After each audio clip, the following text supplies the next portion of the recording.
ಅಪಾರ ಹಿಂದೂಗಳ ಶ್ರದ್ಧಾ ಕೇಂದ್ರ ಅಂದರೆ ಅದು ಅಯೋಧ್ಯೆ ಶ್ರೀರಾಮ ಮಂದಿರ. ಅಯೋಧ್ಯೆ ಶ್ರೀರಾಮ ಮಂದಿರ ನಿರ್ಮಾಣವೂ ಆಯಿತು, ಆ ಧ್ವಜಾರೋಹಣ ಕಾರ್ಯಕ್ರಮವೂ ಕೂಡ ಆಯಿತು. ಇನ್ನು ಸಾಕಷ್ಟು ಗಣ್ಯರು ಕೂಡ ಸಾಕ್ಷಿಯಾಗಿದ್ದರು. ಅಯೋಧ್ಯೆಯ ಮರ್ಯಾದಾ ಪುರುಷನ ಒಂದು ಸಂಪೂರ್ಣವಾದಂತಹ ಒಂದು ಅಯೋಧ್ಯೆಯನ್ನು ಕಣ್ತುಂಬಿಕೊಳ್ಳಲಿಕ್ಕೆ ದೇಶದ ಜನ ಕಾತುರದಿಂದ ಕಾಯ್ತಾ ಇದ್ದರು. ಯಾಕಂದರೆ ಉದ್ಘಾಟನೆ ಆದಂಥ ಸಂದರ್ಭದಲ್ಲಿ ಇನ್ನೂ ಕೆಲಸಗಳು ಸಾಕಷ್ಟು ಬಾಕಿ ಇದ್ದು ಈಗ ಎಲ್ಲವೂ ಕೂಡ ಸಂಪೂರ್ಣ ಅಯೋಧ್ಯೆಯನ್ನು ನೋಡ್ಬೋದು. ಯಾಕಂದರೆ ಸಾಕಷ್ಟು ಜನ ಈ ಸಂಪೂರ್ಣ ರಾಮಾಯಣ ಅನ್ನುವಂತಹ ಒಂದು ಪುಸ್ತಕವನ್ನು ಓದಿರ್ತಾರೆ, ಧಾರಾವಾಹಿ ಸಿನಿಮಾಗಳಲ್ಲಿ ಕೂಡ ನೋಡಿರ್ತಾರೆ. ಆದರೆ ಈಗ ಅಯೋಧ್ಯೆಗೆ ಸಾಕಷ್ಟು ಭಕ್ತರು ಕೂಡ ಪ್ರತಿ ವರ್ಷ ಭೇಟಿ ಕೊಡ್ತಾನೆ ಇದ್ದಾರೆ. ಈಗಲಂತೂ ಎಲ್ಲ ಕೆಲಸ ಕಾರ್ಯಗಳು ಮುಗ್ದಿರೋದ್ರಿಂದ, ಮತ್ತೊಂದು ಕಡೆ ಈಗ ಧ್ವಜಾರೋಹಣ ಕೂಡ ಆಗಿರೋದ್ರಿಂದ, ಮತ್ತು ಆ ಒಂದು ಧ್ವಜಕ್ಕೂ ಕೂಡ ಒಂದು ಅದರದೇ ಆದಂಥ ಒಂದು ಅರ್ಥ ಇದೆ. ಸೂರ್ಯನ ಚಿತ್ರ, ಮಧ್ಯದಲ್ಲಿ ಓಂ ಆಕಾರ. ಪ್ರಧಾನಿ ನರೇಂದ್ರ ಮೋದಿ ಅವರು ಮಾತಾಡ್ತಾ ಇದ್ದಾರೆ. उत्तर प्रदेश की राज्यपाल आनंदीबेन पटेल, राष्ट्रीय स्वयंसेवक संघ के परम पूजनीय सरसंघ चालक डॉक्टर मोहन भागवत जी, उत्तर प्रदेश के मुख्यमंत्री योगी आदित्यनाथ जी, श्री राम जन्मभूमि तीर्थ क्षेत्र ट्रस्ट के अध्यक्ष पूज्य महंत नृत्य गोपाल दास जी, पूज्य संत समाज,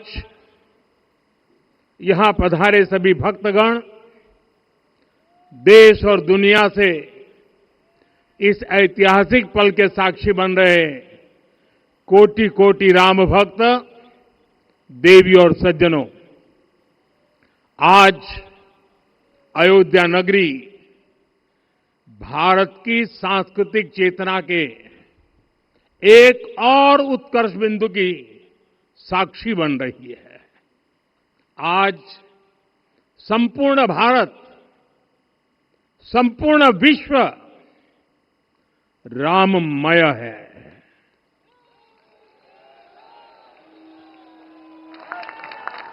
हर राम भक्त के हृदय में अद्वितीय संतोष है, असीम कृतज्ञता है, अपार अलौकिक आनंद है। सदियों के घाव भर रहे हैं,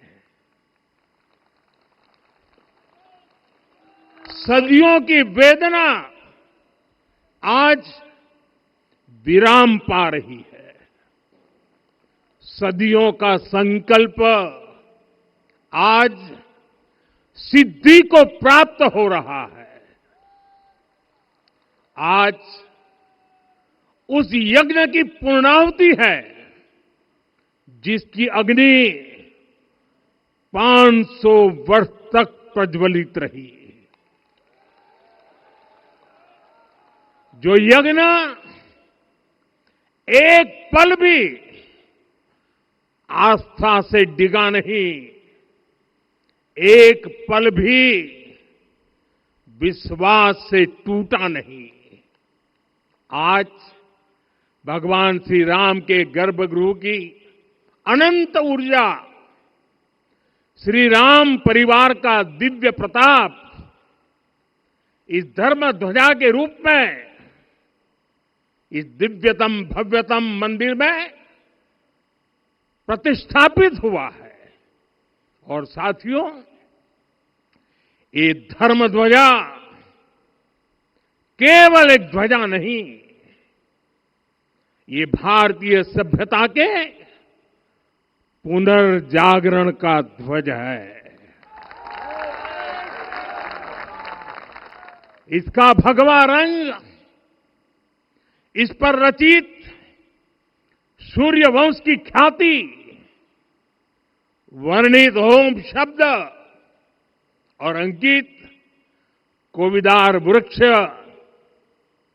राम राज्य की कीर्ति को प्रतिरूपित करता है। ये ध्वज संकल्प है, ये ध्वज सफलता है, ये ध्वज संघर्ष से सृजन की गाथा है, ये ध्वज सदियों से चले आ रहे स्वप्नों का साकार स्वरूप है। ये ध्वज संतों की साधना और समाज की सहभागिता की सार्थक परिणति है। साथियों, आने वाली सदियों और सहस्त्र शताब्दियों तक ये धर्म ध्वज प्रभु राम के आदर्शों और सिद्धांतों का उद्घोष करेगा। ये धर्म ध्वज आह्वान करेगा, सत्यमेव जयते नानृतम, यानी जीत सत्य की ही होती है, असत्य की नहीं। ये धर्म ध्वज उद्घोष करेगा, सत्यम एक पदम ब्रह्म सत्य धर्म प्रतिष्ठित, अर्थात सत्य ही ब्रह्म का स्वरूप है, सत्य में ही धर्म स्थापित है। ये धर्म ध्वज प्रेरणा बनेगा, प्राण जाए पर वचन न जाहि, अर्थात जो कहा जाए वही किया जाए। ये धर्म ध्वज संदेश देगा, कर्म प्रधान विश्व रची राखा, अर्थात विश्व में कर्म और कर्तव्य की प्रधानता हो।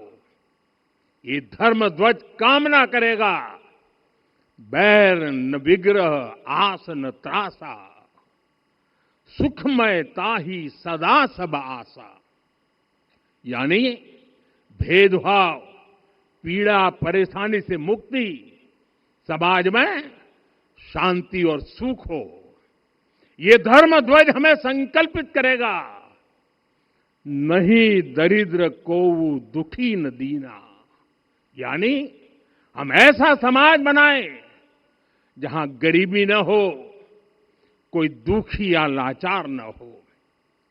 साथियों, हमारे ग्रंथों में कहा गया है, आरोपितम ध्वजम दृष्ट्वा ये अभिनंदनित धार्मिका ते अपि सर्वे प्रमुच्यते महापातक कोटि भी, यानी जो लोग किसी कारण मंदिर नहीं आ पाते और दूर से मंदिर के ध्वज को प्रणाम कर लेते हैं, उन्हें भी उतना ही पुण्य मिल जाता है।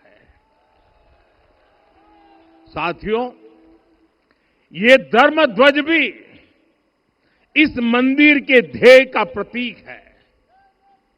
ये ध्वज दूर से ही रामलला की जन्मभूमि के दर्शन कराएगा और युगों युगों तक प्रभु श्री राम के आदेशों और प्रेरणाओं को मानव मात्र तक पहुंचाएगा।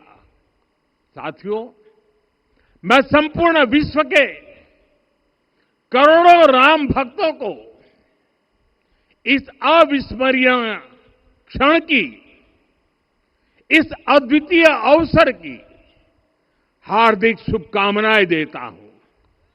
मैं आज उन सभी भक्तों को भी प्रणाम करता हूं, हर उस दानवीर का भी आभार व्यक्त करता हूं जिसने राम मंदिर निर्माण के लिए अपना सहयोग दिया।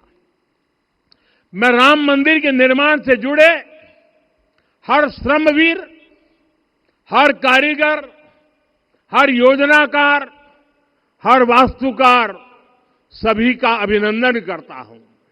साथियों, अयोध्या वह भूमि है जहां आदर्श आचरण में बदलते हैं। यही वह नगरी है जहां श्री श्री राम ने अपना जीवन पथ शुरू किया था। इसी अयोध्या ने संसार को बताया कि एक व्यक्ति कैसे समाज की शक्ति से, उसके संस्कारों से पुरुषोत्तम बनता है। जब श्री राम अयोध्या से वनवास को गए तो वे युवराज राम थे, लेकिन जब लौटे तो मर्यादा पुरुषोत्तम बनकर के आए। और उनके मर्यादा पुरुषोत्तम बनने में महर्षि वशिष्ठ का ज्ञान, महर्षि विश्वामित्र की दीक्षा, महर्षि अगस्त्य का मार्गदर्शन, निषाद राज की मित्रता, मां शबरी की ममता, भक्त हनुमान का समर्पण, इन सब की अनगिनत ऐसे लोगों की महत्वपूर्ण भूमिका रही है। साथियों, विकसित भारत बनाने के लिए भी समाज की इसी सामूहिक शक्ति की आवश्यकता है। मुझे बहुत खुशी है कि राम मंदिर का दिव्य प्रांगण भारत के सामूहिक सामर्थ्य की भी चेतना स्थली बन रहा है। यहां 7 मंदिर बने हैं। यहां माता शबरी का मंदिर बना है, जो जनजातीय समाज के प्रेम भाव और आतिथ्य परंपरा की प्रतिमूर्ति है। यहां निषादराज का मंदिर बना है। ये उस मित्रता का साक्षी है जो साधन नहीं, साध्य को, उसकी भावना को पूजती है। यहां एक ही स्थान पर माता अहिल्या है, महर्षि वाल्मीकि है, महर्षि वशिष्ठ है, महर्षि विश्वामित्र है, महर्षि अगस्त्य है और संत तुलसीदास है। रामलला के साथ साथ इन सभी ऋषियों के दर्शन भी यहीं पर होते हैं। यहां जटायु जी और गिलहरी की मूर्तियां भी हैं, जो बड़े संकल्पों की सिद्धि के लिए हर छोटे से छोटे प्रयास के महत्व को दिखाती है। मैं आज हर देशवासी से कहूंगा कि वो जब भी राम मंदिर आए तो सप्त मंदिर के दर्शन भी अवश्य करें।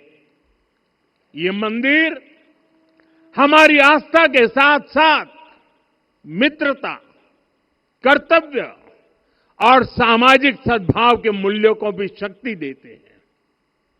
साथियों, हम सब जानते हैं, हमारे राम भेद से नहीं, भाव से जुड़ते हैं।